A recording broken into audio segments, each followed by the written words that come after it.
Hey, we want to welcome you back to the Triple Thread Podcast. I'm Lamar. I'm Joey. And we're excited to have our VIP, very important podcaster, Marla Davis. Yes. Incredible. Welcome. Thank you. So, Marla, our audience needs to know this right from the rip. You and I were in high school together. I probably graduated because of you, but welcome. It was my pleasure. Absolutely.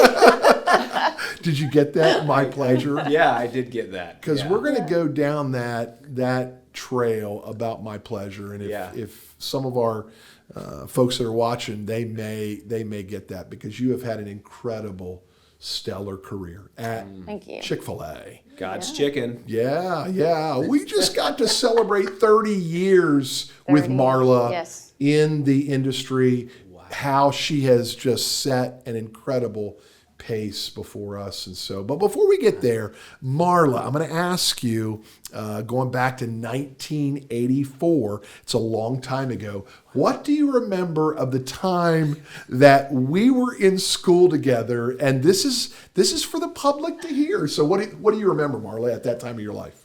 Oh my goodness! Wow, that's a long time ago. It is. It's way more than 30 years. It is. So, It is. I was a freshman. Yeah. I'm just saying. Well, I think high school was great. And what I remember, like most about you. No, I'm not necessarily, but go ahead. Oh yeah. Well, I remember watching my boyfriend play basketball. But I think you were on the bench. I was on the bench. You had to go Yeah, there. sorry. A lot, I hear. Yeah. A lot. Read the book, Dirty Big Secret. But what I'll tell you about Marla is she was always an overachiever. Like I moved in 1984, knew this young lady who was in our class as a junior in high school, but she was getting ready to graduate. She had gotten all of her stuff done, and she was fast tracking. Brilliant mind. She was a cheerleader, very just sweet, attractive, friendly, fun. But that's what I remember from Marla. And then the next thing I remember, like years later, is, man, this lady is like working for Chick-fil-A. Yum. At the town mall. At the town Yes, mall. I remember that. Can we talk about town mall right now? For those of you who are born outside of Middletown, the town mall was awesome. Incredible. Oh, it was the place. It was the hangout, place. for sure. Marla, what are some of the stores you remember? Because I could remember some too from the town mall. My goodness. Definitely Elder Bierman, Dayton based. But oddly enough, Chess King was right on the corner. Thank you. In the middle. Yeah. Chess King. And Backrack at one time was in there. Spencer Gifts. Oh, Spencer. Casano's. And Radio Shack. Gold Star. Yes. Yes, it was. Yes, it was. And York Steakhouse. Yes. True. I mean, love we are throwing things around, but it was awesome. Elder Bierman's was that store. Yeah. McAlpin's, Yes. the Moonlight Madness. All right, so I'm still upset, and we're saying, hey, listen, if you're watching and you're from Middletown, thumbs up this to say we need a resurrection of the town mall. Yes. Amen. For sure. We do. But my first memory outside of high school, Marla, with you is I remember you had Tanner in a stroller. You were working that Chick-fil-A as a manager, and kind of just take us down the road from how that began, because you didn't start at Chick-fil-A. There was this place called Rax. Take us down that road. Roast beef. Yes. Oh my. Yes. Yeah. So Rax, I started as a team member, and I worked my way up into leadership. And so they were waiting for me to turn 18 so that I could legally run a shift. And it was my real first experience of leading people. Mm-hmm. And I will never forget, I was way younger than some of the individuals that were there and that I was leading. Yeah. And one of them really was like, I'm not listening to her. And so they were in a manager meeting, and I was supposed to be running the store. And I went out, and I was like, hey, I'm really having problems with this. And I can't even remember his name, whatever this person was. Next thing I know, my general manager got up. She went back there and said, you're fired, out. And I was like, whoa. I mean, I was so stunned because I never meant for an individual to be fired. But she's like, we don't put up with attitudes like that or insubordination. You're out. Whoa. And I'll tell you what it taught me, though. What it taught me is you can't imagine how that made me feel. Like I felt horrible for the individual, and I felt guilty already for like saying something. Yeah. But what it made me like know in business is that there's a line in business, and everybody needs to be able to follow that same direction. And as a team, in trying to lead a team, we would have never been able to get anybody, like you had to remove whoever was keeping individuals from being able to follow. And so I think that was like immediately, that leader's name was Karen Cummings. Have no idea where she's at now. Looked her up. Oh, I can't find her. But she really impacted my life. So she really was in that moment. That was a very heavy lesson, but it also showed you moving forward that to be part of a community is really an honor, and you do have to follow in that line or that way. For sure. And that would come back, I'm sure, to those difficult times in your life as a manager, as an owner-operator, to make some tough decisions for the betterment of that community, right? Yeah, I think a lot of those decisions, they're not always easy. You know, and I think that's what people forget is, you know, sometimes decisions are made and they're not easy for the person sitting on the other side of the table either that has to make it. But you're doing something that honestly should be in the best interest of the individual if it's the right type of leader, you know. Sure. You want a selfless leader, one that really sits there. And my philosophy is, we may not have a relationship that we continue working together, but I still want to be able to serve that person and know that my personal belief in the Lord says, hey, that's one of God's creatures, and I don't have any authority over this individual. Mine is a responsibility to lead and nurture and help that person be the best that they can be. And honestly, sometimes the best that they can be means that they need to leave Chick-fil-A or wherever they're working in order to be able to find that opportunity that suits them best. You said something, man, that was a nugget. My responsibility, going back to that, I have a responsibility for the betterment of that person, which really is the beauty of community. Yeah. And you said the opportunity. There's that word, unity is a part of that. Yeah. And I love, Marla, that you understand and realize that you really are in this family. You moved from Racks. I don't know, but that was probably a very good move, because the last time I looked, is there still? I think there's one. I think there is one in Ohio. What? Yeah, so if there was still one, she would have been there maybe, but you make the move from Racks. Yeah. And do you go from there to Chick-fil-A? I actually didn't. I went to Racks. From Racks, I ended up getting to Aldi's. At Aldi's, I ended up hurting my back. And messing up a disc, L4, L5. And then I was on a workers' comp program in order to try to get me reinstated into the workforce. And I had a friend that was running Finish Line. And so, no kidding, Middletown guy, Kenny Galdine's like, and he's like, hey, Marla, can you come help us out? Yeah. You know, I know Kenny. Shout out Kenny. No way. Both of us do. Yeah. Absolutely. So he's like, hey, I'll let you work. Like, I just needed 30 hours a week for workers' comp, and he was like, sure, come in and do this. And so I did that. There. Yeah. Wow. Yeah. In the process of doing that, you know, I'm married. I'm pregnant with Tanner, our third and last, and this really like good-looking guy comes walking by, and I think, my sister's not doing real good at catching fish, so I'm going to see if I can help her. But here's the crazy part about that is, so I'm like asking questions, and I learned you need to ask a whole lot more questions if you're trying to hook up your sister. Right. Yeah. But he ended up being the Chick-fil-A operator. Wow. No kidding. So that was my introduction into Chick-fil-A. Wow. Yeah. That is So great. attraction for your sister to That's that's almost, can we say it? That's almost like, honey, forgive me, Marianne, a Kentucky story, right? It's like, that's crazy. Yeah, but for sure. but that was the beginning of, and God does have a plan, Yeah, right? for sure. But pause there. This is an incredible principle. Marla, you were looking out for the betterment of your sister, right? To ask a question that would ultimately set you up in Chick-fil-A. And I want you to be able to tell us, because here's what our viewers don't know. And I'm going to say this, and I'm going to probably butcher this. Yeah. But here's what you need to know about Marla Davis. Marla Davis doesn't just own and operate one Chick-fil-A. Marla Davis currently owns and operates 2 Chick-fil-A's, and that is not the norm in the Chick-fil-A umbrella. Right. She is one of a very few women, and we applaud that are incredibly leading in the organization.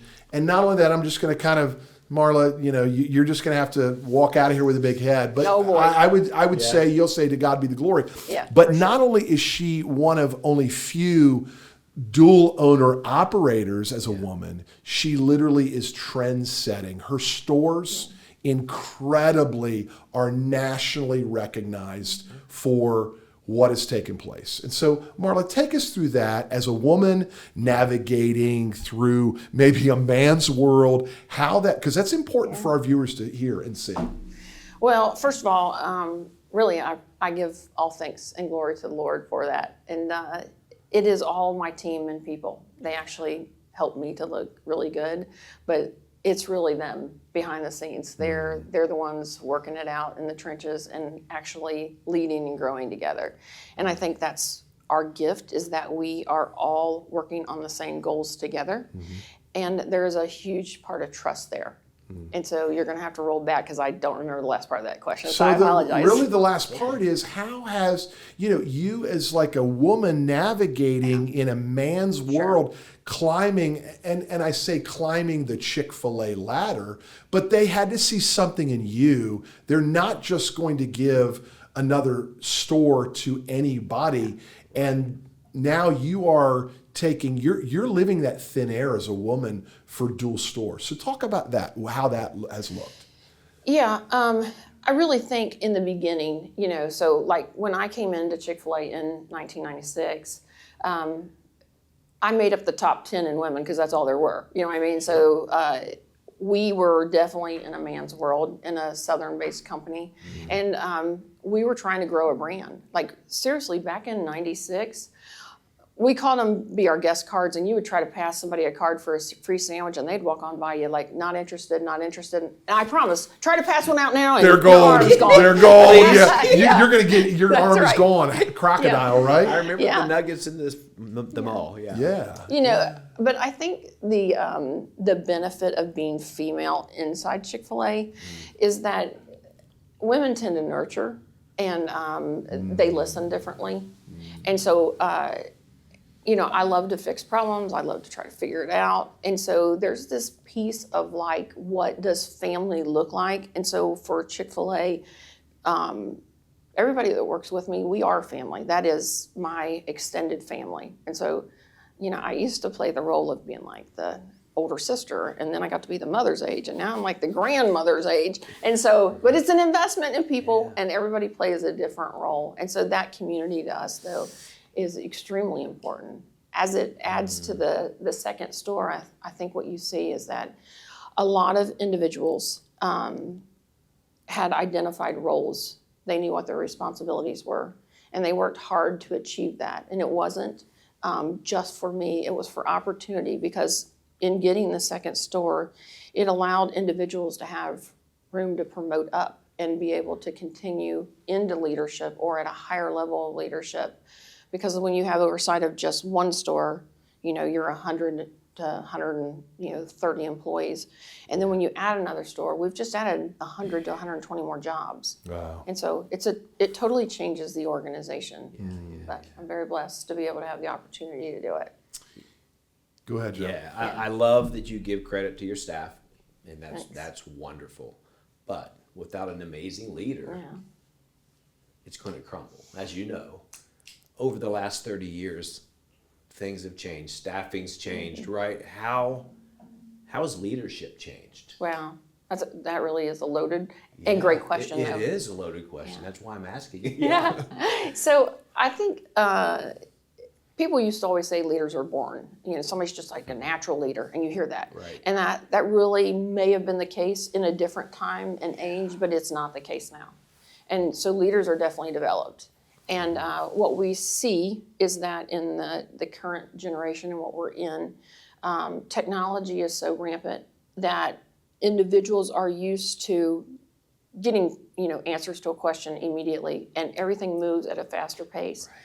But what you don't see is that people are used to talking face to face or having interaction or dealing with conflict. Because I can say on a phone, on a social site, things that maybe I wouldn't say to somebody in person. And that has changed. And so when you're in a marketplace like a Chick-fil-A and you're trying to work together as a team, we're now working on just behaviors that I would say normally I would have thought that maybe somebody at home would have taught them. But it's really not that. It's that behaviors, they aren't being taught, they aren't being addressed, and homes aren't like they used to be either. The days of Leave It to the Beaver and all that kind of stuff where mom and dad worked, mom was at home. That structure at home is totally different. And what you're seeing is grandparents raise children, there's children in foster care, there's divorced parents, they bounce between mom and dad's house, so I can work this weekend, but I can't work next weekend. And so everything's very different. And you see that kids don't even have an adult present or that's investing in them. And that community, that unity, there's that word again, that table time that maybe we grew up with, it's absent. And the sadness because of, and we know it in the school system, we know it in life, the sadness of epidemics that come through. We don't understand the bubonic plague. We don't, but what we do understand is we understand that this world has gone through such a devastating loss with drug addiction and all these things that take people away and break people away from community. And so now, I love what you said. You said, when you came in, you may have been the big sister, but then you became the mom, then you became the grandmother. We've had conversations, Marla, that I have said this about you because I've seen it.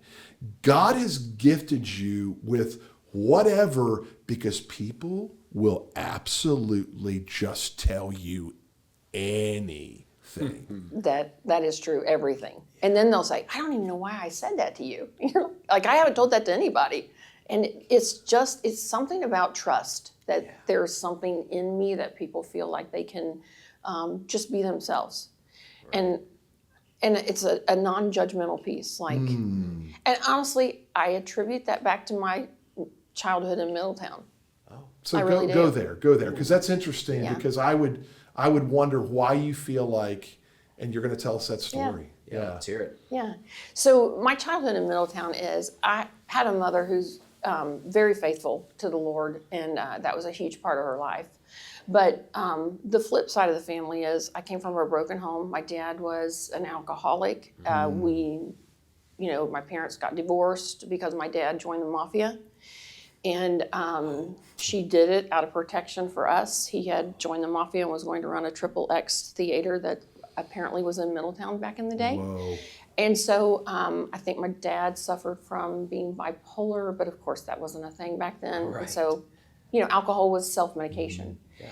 And so really, there is a lot in my childhood of a lot of trauma. There's abuse. There's love, and that person that really stands out to me was my grandmother on my mom's side.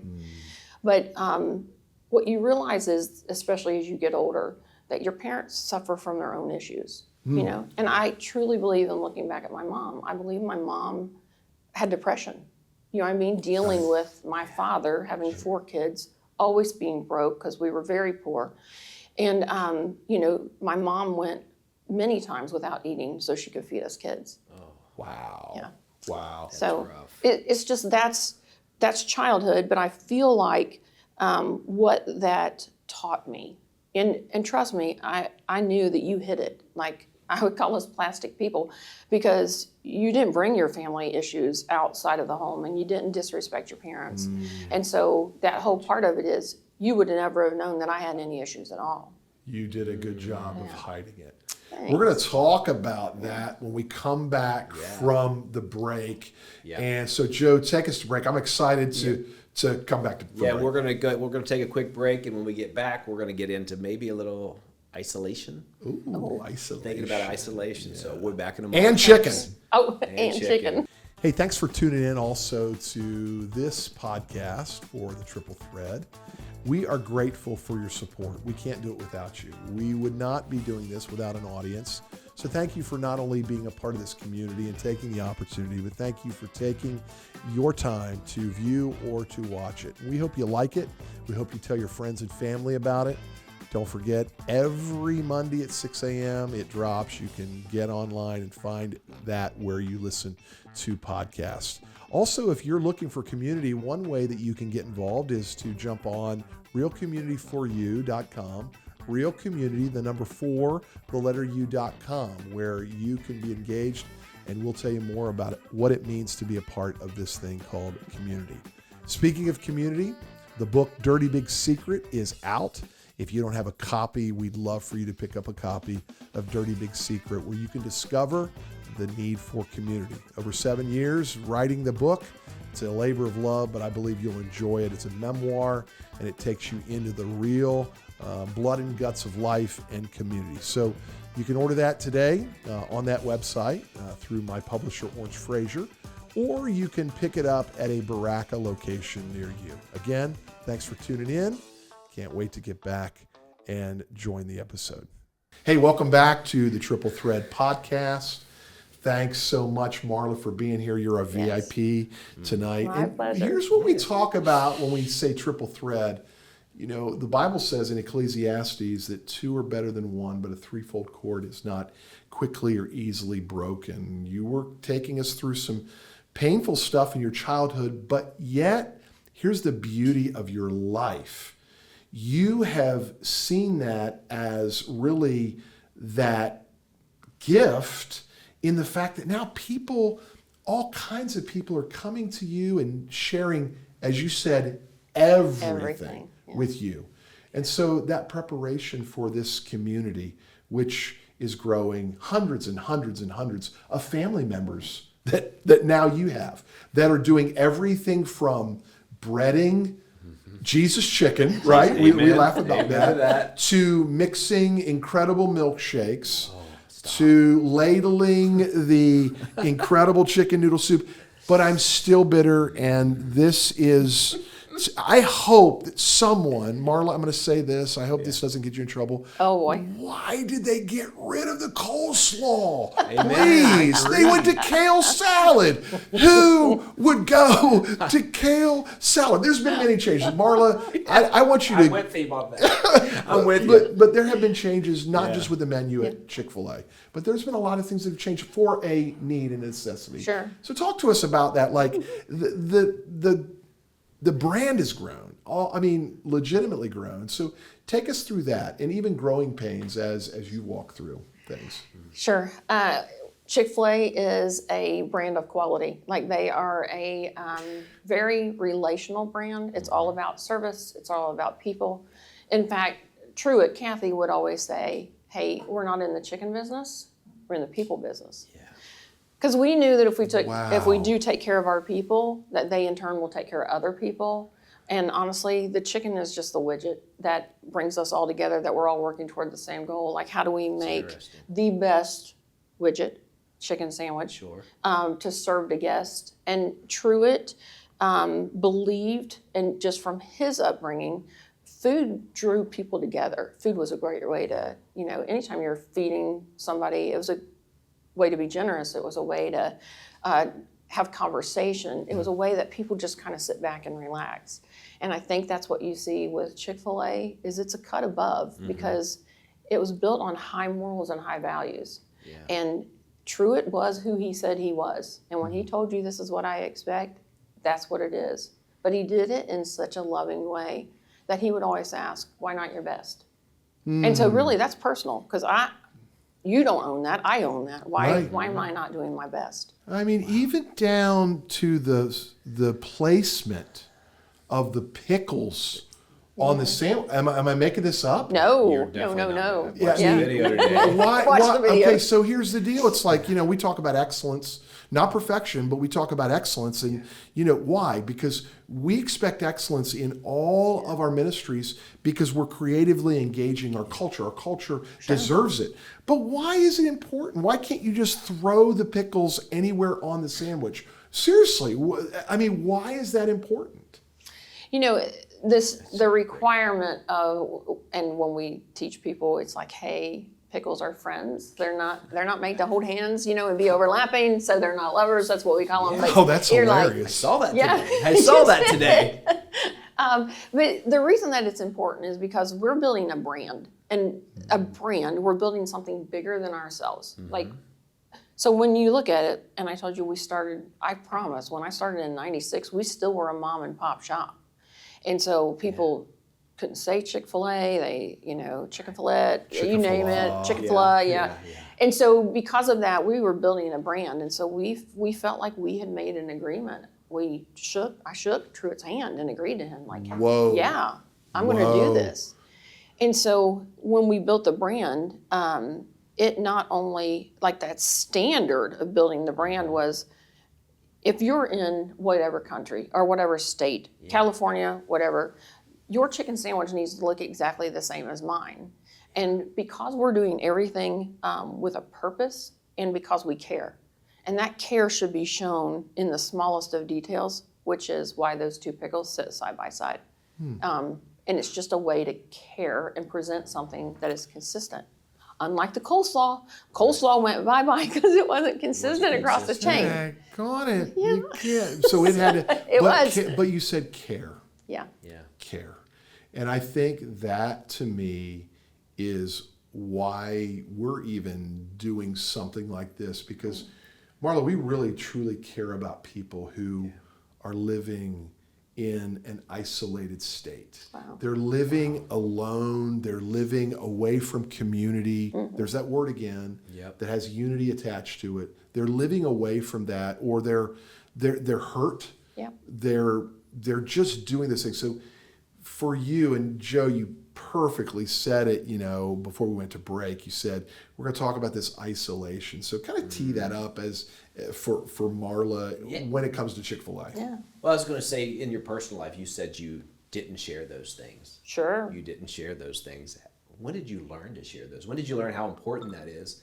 And how do you get your staff and your crew to understand the importance of that?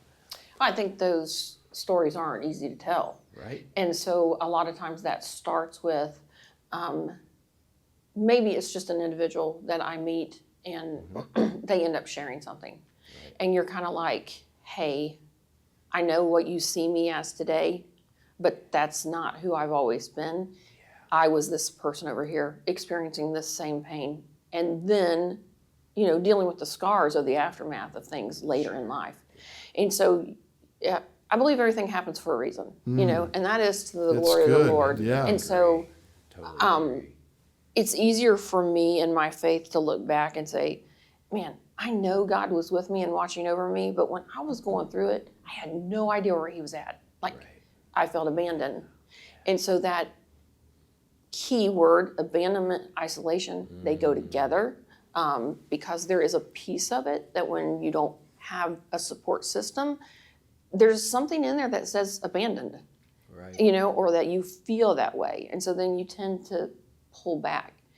And isolation just isn't healthy, but it's what we do in order to protect ourselves from getting hurt or hurt more. Right. As an animal who's hurt, where they say they're going to go, they're going to try to get back to their den or their nest or whatever. And what do they need to do? They need to run into the arms of people who can indeed help them. Marla, you talked about people that you're able to influence and people that have influenced you so that you're able to influence.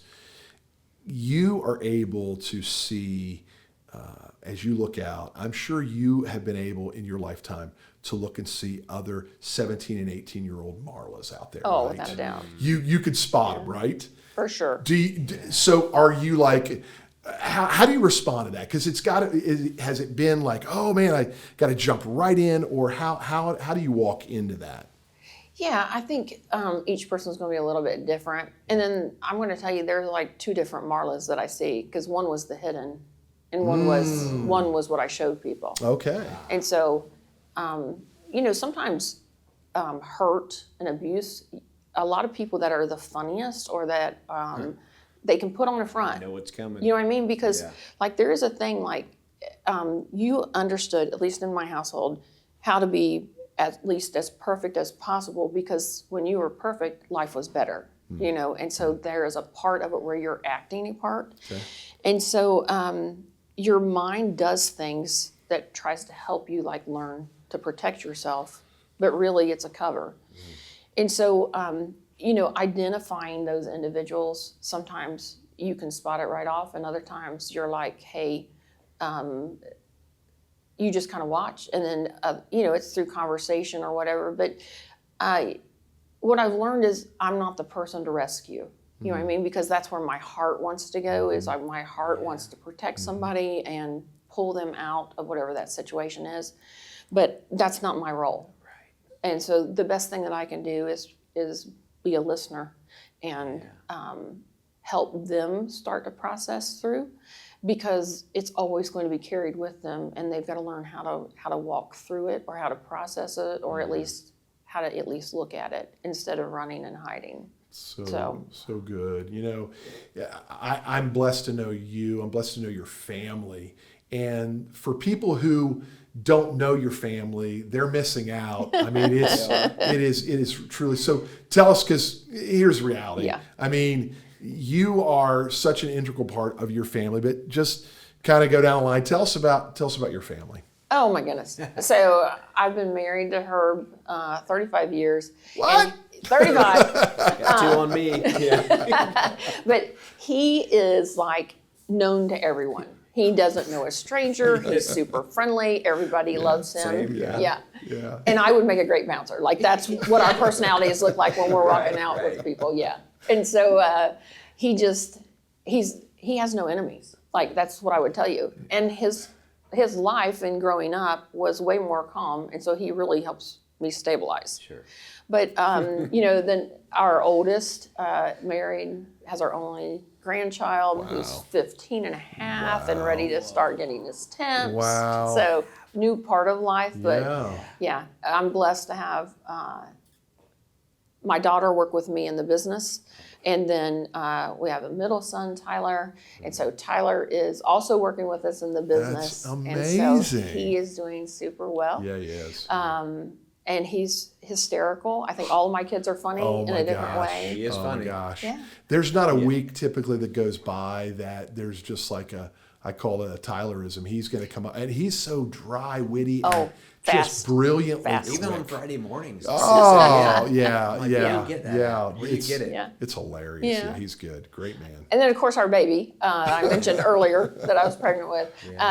Tanner is just an absolute joy. And in fact, he's like a celebrity. Whenever you walk him through church or a community, people are like, oh, it's Tanner. Yeah. And then they're getting hugs and all this other kind of stuff. All the hugs. And so, Tanner is just, he's just a teddy bear. Yeah. And that's what people think about him. And Tanner hasn't had an easy life, right? No, I mean, he's gone through his own set of issues. In fact, he may not know this, but he's going to be a VIP, because we got to get him on. Yeah. We got to get him on the triple thread. He's sitting outside the studio, but we are going to get him on, because he has so much to teach us about the community that he serves, and just he is such a gift to our lives, and what God has done in and through you.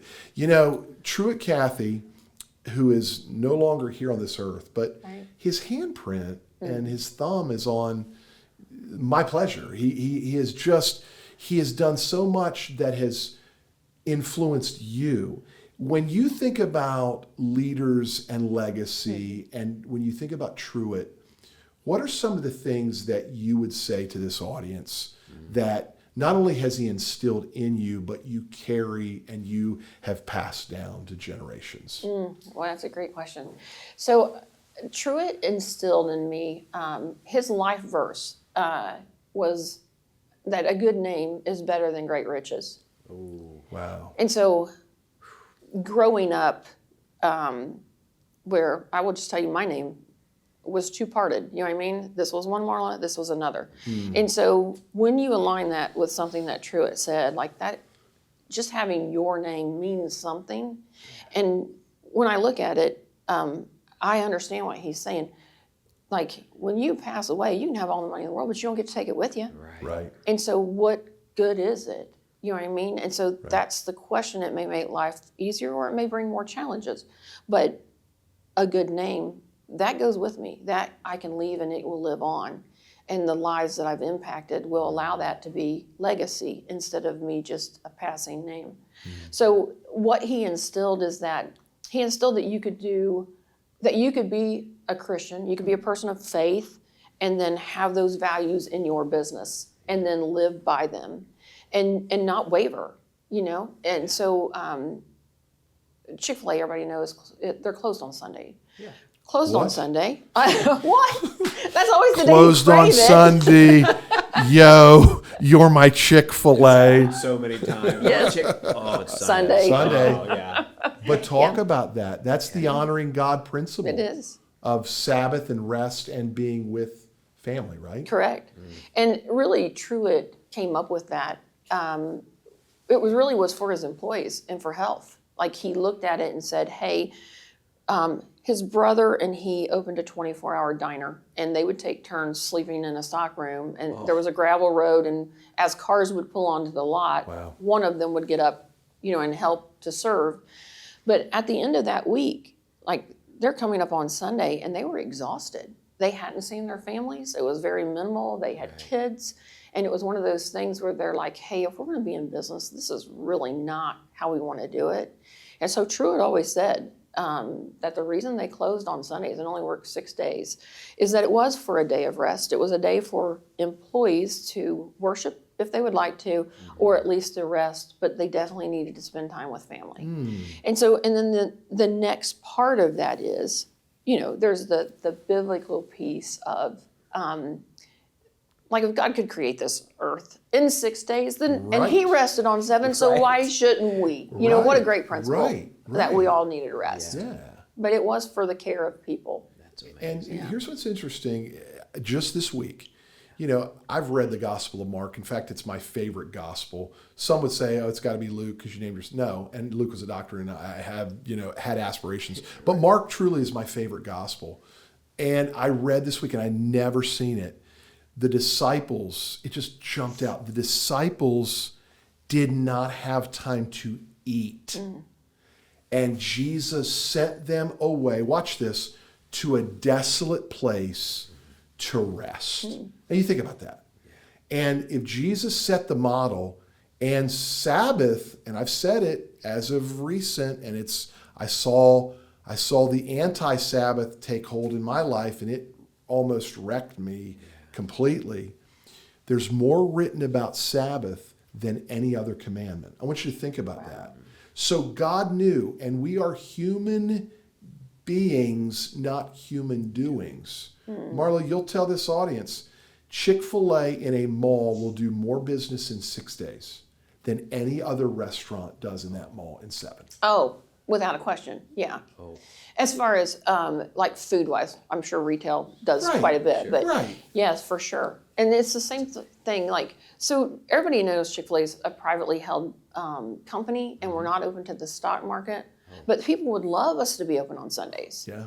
And I think that's where the legacy of Truett's life verse coming out and saying, you know what, we're not going to choose money or wealth, even if it shows care to people on a Sunday, because we need to stay healthy. And if we're not healthy and in line with what we need to, like how we need to reset, then we're not going to be good the rest of the week. And at some point in time, people are getting burnt out. You know, and so that's the family, the Kathy family has been wonderful, and they've stayed true to that. Yeah, and True, as that name Truett, he continued to serve the Lord. It was amazing to watch. He lead a boys class all the way up into his 80s. 13-year-old boys. And it's powerful, the investment. Marla, you have blessed us. And before we go, this is exciting. Joe, you may not know this, but not only is she a dual owner, Chick-fil-A owner-operator, do you realize that she has another business that literally she and her daughter online? And so shout out, Marla. This is your turn to shout out. You didn't know about this, did you, Joe? I did. Go ahead, tell us about that. Tell us about it. Yeah. For everybody that loves shopping apps, there's an app called Whatnot, and my daughter has a business called Distracted Squirrels. a company. Distracted squirrels. Boy, that's Listen, me. we're That's a whole me. bunch of ADD around here, without Okay, a doubt. yeah. And so it was just fun. And it was fun sitting around as a family to figure out how to come up with a name. And it suited all of us. Distracted. So what do you sell? I mean, this is incredible. People, Oh, yeah. So we basically sell women's makeup and skincare. Love it. Yeah, so Love high-end brands, hair care, you're going to get it, it's about, I don't know, 25 to 50% off of what you'd go to buy at Ulta right now. There you go. So listen, For guys sure. out there watching, ladies out Tell there my wife. watching, distracted squirrels, Yes. hit them up. How do you forget that? It's amazing. It's truly been amazing. It's been an honor, Marla, Yes. to watch God grow you, your family. You have been incredible, and you have set a gold standard, not only in the chicken world, but you've really set a gold standard in life, and we're so thankful. We thank you for tuning in today again to the Triple Thread podcast. Joe, take us out. This has been great. Marla, thank you. What I heard through that interview was overcomer. How you chose in life to not become that victim, because your childhood resembles mine in a lot of ways. And so many people that went through what you and I have went through, they choose to be a victim the rest of their life. You broke that trend, and you're making a difference in this world in a huge way. Thank you. Thank you. Yeah. Thank you. Blessings. Yeah.